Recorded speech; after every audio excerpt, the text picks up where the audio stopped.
Ben, je m'appelle Roy Dupuis, comédien, mais aussi président de la Fondation Rivière. Adopter une rivière, c'est assez simple. C'est des gens qui décident d'adopter une rivière quelconque, soit une rivière de leur enfance, soit une rivière près de laquelle ils habitent. À travers la Fondation, le parrain est tenu au courant. Ben, ça aide à financer la Fondation Rivière, donc ça donne plus d'armes, plus de poids pour qu'on puisse protéger ces rivières-là.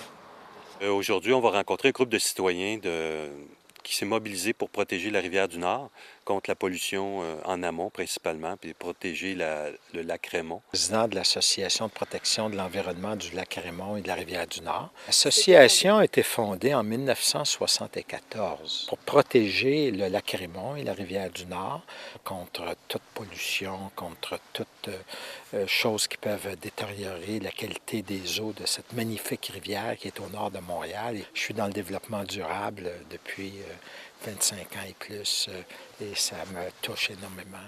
Quand je faisais mes études à Polytechnique ou au milieu des années, début des années 70, on parlait à l'époque, pas d'environnement, on parlait d'écologie.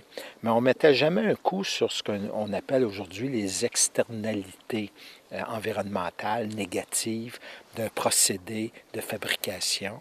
Puis je trouvais ça de valeur et j'en ai fait une orientation dans ma vie personnelle comme dans ma vie professionnelle. Alors moi, j'ai pour mon dire, après 25 ans, je suis et plus dans le développement durable, que oui, investir dans l'économie verte, c'est rentable.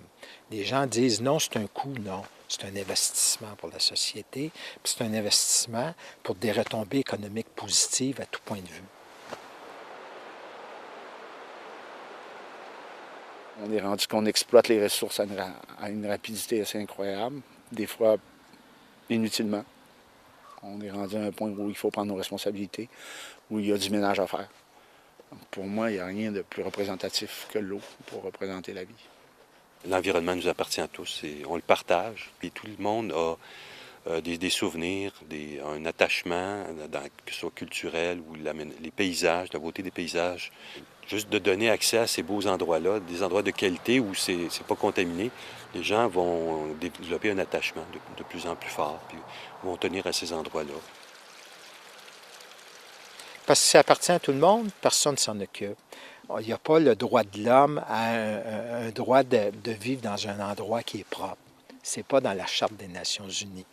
Alors, il faut arriver à mettre un prix sur un bien commun de manière à ce qu'on puisse calculer le coût des externalités économiques.